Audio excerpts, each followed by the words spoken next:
الحمدللہ وحدہ لا شریک لہ والصلاة والسلام علی من لا نبی بعد۔ پارہ نمبر 16۔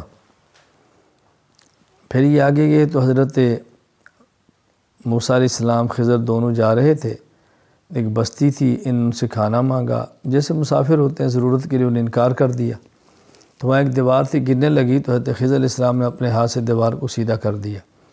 حضرت موسیٰ علیہ السلام نے فرمایا کہ تم نے دیوار سیدھا کی، ان سے پیسے لے لیتے، کھانا مانگا انہیں دیا نہیں، تم نے دیوار سیدھی کی، پیسے لیتے اب اس کا کھانا کھا لیتے۔ تو حضرت خضر فرمانے لگے کہ اب یہ ہمارا آخری موقع ہے، اب میں اور آپ اکٹھے نہیں رہ سکتے۔ باقی تینوں کی حکمت سن لو۔ نمبر 1، کشتی کو توڑا تھا، جو کشتی والا میں چھوڑنے کے لیے اس کنارے پر بادشاہ کی عادت ہے کہ سالم کشتی چھین لیتا تھا، تو میں نے تختہ توڑ دیا تاکہ اس کے اندر عیب آ جائے اور بادشاہ نہ لے سکے، میں نے کشتی بچائی ہے ان کی۔ دوسرا، جو بچے کو قتل کیا، یہ بچہ اللہ تعالیٰ کی حکمت ایسی، اگر زندہ رہتا تو نافرمان ہوتا، تو اس کے بدلے میں اللہ تعالیٰ چاہتے ہیں ان کو اچھا بچہ دے دے جو نیک ہو، تو اس لیے نیک بچہ ان کو مل جائے گا۔ باقی یہ جو دیوار ہم نے سیدھی کی ہے، یہاں یتیم بچے ہیں، یہ دیوار کے نیچے ان کے والدین نے ایک سونا دفن کیا تھا، خزانہ، بڑے ہوں گے تو نکال لیں گے، تو اگر یہ دیوار گر جاتی، خزانہ نکلتا تو لوگ کھا جاتے، تو بچے کے بڑے ہونے کا انتظار کون کرتا؟ تو یہ حکمت تھی، یہ میں نے اپنی طرف سے نہیں کیا، سب اللہ تعالیٰ کی طرف سے تھا، تو وہ اللہ کی طرف سے ان چیزوں پر معمور تھے، اس لیے کوئی اشکال ہی نہیں ہے۔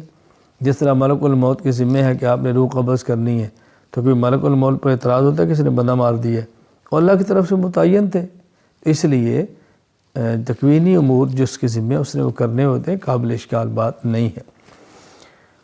پھر آگے ذوالقرنین کا قصہ بیان کیا، وہ مغرب تک پہنچا، مشرق تک پہنچا، پھر ایک ایسے علاقے میں پہنچا کہ جہاں پر یاجوج ماجوج قوم تھی، اور اس علاقے کے لوگوں نے شکایت کی کچھ ان کا کریں، تو انہوں نے دیکھا ان کے پاس لاؤ لشکر بہت بڑی تعداد ہے، تمہاری ان سے جان چھڑائیں گا، یہ فساد بچاتے ہیں، تباہی بچاتے ہیں، ہم آپ کے ساتھ تعاون کرتے ہیں۔ حضرت ذوالقرنین نے فرمایا کہ مجھے تعاون کی ضرورت نہیں ہے، اللہ نے بہت کچھ دیا ہے، بس تم میرے ساتھ کام کرو۔ کام کرنے کا مطلب پتھر لاتے، تختے لوہے کے بناتے، وہ لاتے اور اس کو سیسہ پلائی ہوئی دیوار، سیسے کے ذریعے اس کو ڈالتے جاتے، اور جیسے سیسہ پلائی دیوار یہ گویا بہت بڑی دیوار بنا دی اور ان کو وہاں پر بند کر دیا گیا۔ یہ اللہ تعالیٰ نے کی طاقت اور قدرت عطا فرمائی تھی جس سے ذوالقرنین نے یہ کام کیا۔ مطلب یہ تھا کہ مشرق اور مغرب کا یہ بندہ حکمران تھا، جہاں سے سورج نکلتا ہے جہاں سے سورج ڈوبتا ہے، اللہ نے اس کو حکومت عطا فرمائی تھی۔ ذوالقرنین کو ذوالقرنین کہنے کی ایک وجہ بھی یہ ہے کہ قرن کہتے ہیں ایک طرف کو، سینگ کو، تو گویا مشرق ایک طرف مغرب ایک طرف، یہ دونوں طرفوں کا حکمران تھے۔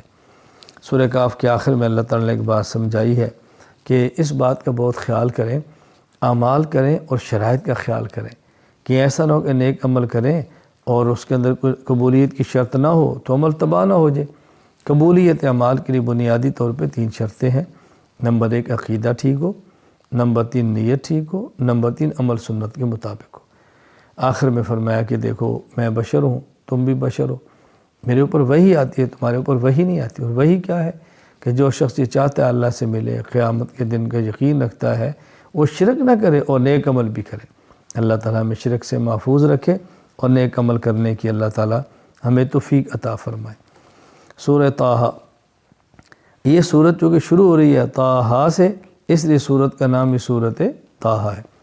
یہ طٰہٰ یہ مقطعات میں سے ہے، مقطعاتن کی جمع ہے، اور یہ قطعن سے جس کا معنی کاٹنا، طا الگ پڑھتے ہیں، ہاں الگ پڑھتے ہیں، طٰہٰ، اس لیے حروف مقطعات کہتے ہیں۔ اس کا مطلب اور معنی اللہ کے علاوہ کوئی نہیں جانتا۔ اس صورت میں ایک تو موسیٰ علیہ السلام کا واقعہ بیان فرمایا ہے اور تفصیل سے بیان فرمایا ہے، کس طرح موسیٰ علیہ السلام کی اللہ تعالیٰ نے حفاظت فرمائی ہے، فرعون کے ظلم سے نجات کیسے دی ہے، اور لوگوں کے دل میں آپ کی محبت کیسے ڈالی ہے، موسیٰ علیہ السلام کی تربیت بچپن میں کیسی ہوئی ہے، دودھ اپنی ماں کا کیسے موسیٰ علیہ السلام نے پیا ہے، تو یہ ساری باتیں اللہ تعالیٰ نے بیان فرمائی ہیں۔ فرعون نے آرڈر جاری کیا تھا کہ اس نے خواب دیکھی کہ اس خواب کی تعبیر لوگوں نے بتائی کہ ایک شخص بنی اسرائیل میں ہوگا جو تیری حکومت ختم کر دے گا۔ حل کیا تھا؟ 1 سال بچے جو پیدا ہو زندہ رکھیں، 1 سال پیدا ہو قتل کریں۔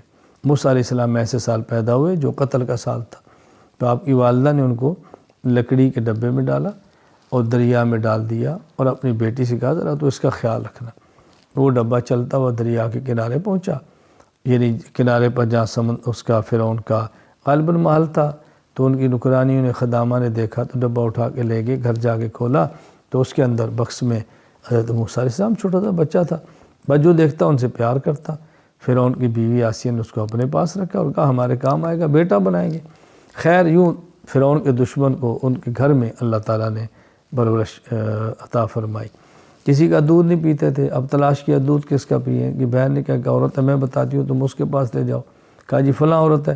اللہ تعالیٰ فرماتا ہے کہ ہم نے واپس موسیٰ کو ان کی والدہ کے پاس لوٹا دیا، تو والدہ ان کا دودھ پلاتی تھی، اور اسی طرح پھر وہ الحمدللہ بچے ہوئے، جوان ہوئے، ان کے گھر میں تربیت ہوئی۔ تو موسیٰ علیہ السلام کا یہ واقعہ اللہ تعالیٰ نے بیان فرمایا ہے۔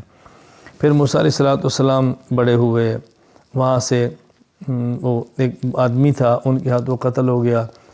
موسیٰ علیہ السلام کی قوم کا آدمی اسرائیلی فرعون قوم و قبطی آپس میں لڑ رہے تھے، موسیٰ علیہ السلام نے چھڑانے کی غرض سے مارا، وہ مکہ تھا، لگ گیا، وہ قتل ہو گیا۔ قتل کا ان کا ارادہ تو نہیں تھا۔ اگلے دن دیکھا وہ بندہ پھر لڑ رہا ہے، تو موسیٰ علیہ السلام فرمایا تو کل بھی لڑ رہا تھا، تو وہ بھول پڑا کہ کل تو نے بندہ مارا تھا، آج پھر مارے گا۔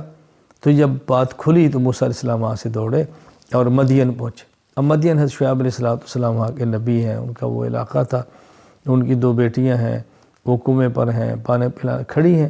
تو موسیٰ علیہ السلام نے پوچھا کیا ماجرا، انہوں نے کہا جی یہ لوگ ہٹیں گے تو ہم پانی پلائیں گے۔ موسیٰ علیہ السلام نے پانی پلایا، ڈول نکالا، ڈول کے ذریعے پانی نکالا، ان کی بکریوں کو پانی پلایا۔ وہ موسیٰ علیہ السلام وہ چلی گئی بیٹھ کے۔ خیر انہیں جا کر والد سے کہا کہ آج ایک آدمی تھا، اس نے ہماری بکریوں کو پانی پلایا، فرمایا ان کو لے کر آؤ۔ موسیٰ علیہ السلام کو گھر لے کر گئی تو موسیٰ علیہ السلام ان کو نے طاقت بھی دیکھی تھی، بڑی قوت ہے، ڈھول نکالتے ہیں، اور امین اتنے تھے کہ ان کی نگاہ ہی نہیں اٹھی ان عورتوں کی طرف۔ تو انہیں والد سے کہا بہت نیک آدمی ہے، تم اس کو اپنے پاس رکھ لو۔ یوں حضرت شعیب علیہ السلام فرمایا کہ تم میرے پاس ٹھہرو، میں چاہتا ہوں تمہیں اپنی 2 بیٹیوں میں سے ایک بیٹی کا نکاح دوں اور تم میرے پاس بکریاں چراؤ 8 سال تک، اور اگر 10 پورے کر دو تو تمہاری مرضی ہے۔ خیر موسیٰ علیہ السلام 10 سال وہاں ٹھہرے، بکریاں چرائیں، پھر نکاح ہوا، اہلیہ کو لے کر واپس آئے۔ راستے میں ان کو ضرورت محسوس ہوئی، دور سے آگ نظر آئی، وہاں گئے تو آگ نہیں تھی، تجلی الہی تھی۔ اللہ نے فرمایا تم جوتا اتارو، سامنے آؤ، وہاں موسیٰ علیہ السلام اور وحی آئی، تو یوں نبی بن کے واپس آپ مصر کے اندر آئے۔ پھر فرعونیوں سے مقابلہ ہوا، اللہ تعالیٰ نے ان کو فتح عطا فرمائی، ان کو غرق کیا۔ تو یوں موسیٰ علیہ السلام کا واقعہ بھی بیان فرمایا۔ اور پھر اسی کے اندر واقعہ ہے وہ سامری کا قصہ بھی بیان کیا۔ ایک وقت آیا موسیٰ علیہ السلام جب اپنی قوم کو لے کر نکلے، اور فرعون نے پھر پیچھا پیا، یہ ادھر سمندر کراس کر گئے دریا، وہ سارے غرق ہو گئے۔ تو ان کی جو خواتین تھی انہوں نے فرعونیوں سے ایک یعنی زیورات لے کے ہمارے شادی ہے ہمیں چاہیے، یوں زیور اکٹھا کیا، دریا کراس کیا، آگے چلے گئے۔ موسیٰ علیہ السلام کوہ طور پہ تورات لینے کے لیے گئے، تو سامری نے وہ سونا ان سے اکٹھا کیا، یہ تو تمہارا نہیں ہے، فرعونیوں کا ہے۔ خیر اس کو پگھلایا، اس سے پھر ایک بچڑا بنایا، اس بچڑے سے آواز نکلی۔ تو ایک موسیٰ علیہ السلام جب تشریف لائے تھے تو کہتے ہیں گھوڑا تھا جنت سے، جبرائیل جس پر سوار تھے، جہاں پاؤں رکھتا وہاں سبزہ اگتا، تو اس نے وہاں سے مٹی اٹھائی، وہ سمجھا اسے آواز نکلے گی۔ مختلف روایات ہیں، خیر بچڑا بنا آواز نکلتی تھی۔ تو انہوں نے کہا دیکھو موسیٰ علیہ السلام تو چلے گئے، خدا تمہارا یہ ہے۔ ان لوگوں نے اس کو پوجنا شروع کر دیا۔ موسیٰ علیہ السلام واپس آئے، غصے ہوئے، ایک طویل قصہ ہے۔ خیر موسیٰ علیہ السلام نے سامری سے فرمایا تمہاری سزا یہ ہے کہ تمہارے قریب کوئی نہیں آئے گا، جو ہاتھ لگائے گا اس کو بھی تمہاری طرح بخار یہ جو مرض ہے وہ لگ جائے گا۔ یوں سامری الگ تھلگ ہوا، اور اسی حالت کے اندر پھر وہ مر گیا۔ تو یوں یہاں پہ حضرت موسیٰ علیہ السلام کا اللہ تعالیٰ نے واقعہ بیان فرمایا، اور کافی حد تک تفصیل کے ساتھ یہ واقعہ موسیٰ علیہ السلام کا بیان فرمایا گیا ہے۔ تو اور پھر اسی صورت کے اندر اللہ تعالیٰ نے مریم علیہ السلام کا واقعہ بیان فرمایا ہے، حضرت عیسیٰ علیہ السلام کی ولادت کا واقعہ بیان کرایا ہے کہ مریم علیہ السلام کے پاس جبرائیل امین انسانی شکل کے اندر آئے، تو انہوں نے فرمایا میں تو عورت ہوں، تم کیسے؟ انہوں نے بتایا میں تو جبرائیل ہوں، مجھے اللہ نے بھیجا تمہیں بیٹا دیا جائے۔ ان کے گریبان میں یا جیسی بھی انہیں پھونک ماری اس سے حمل ہوا۔ تو پھر وہ پریشان ہوگی، میں آپ لوگوں کو کیا جواب دوں گی؟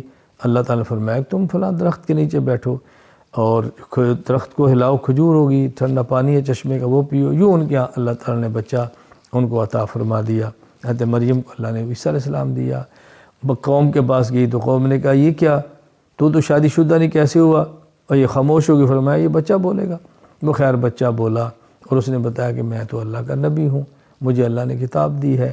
تو یوں حضرت مریم علیہ السلام کے اللہ تعالیٰ نے برات کا انتظام بھی فرما دیا، اور ان کی برات بھی ہوگی مریم علیہ السلام کی، یہ واقعہ بیان فرمایا۔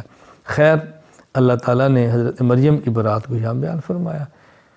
اللہ تعالیٰ ہم سب کو انبیاء علیہ السلام کے قصص سے عبرت حاصل کرنے کی توفیق عطا فرمائے، عقائد پر قائم رکھے اور اعمال اچھے کرنے کی توفیق دے، اور شرک سے اللہ تعالیٰ میں محفوظ رکھے۔ وآخر دعوانا ان الحمد للہ رب العالمین۔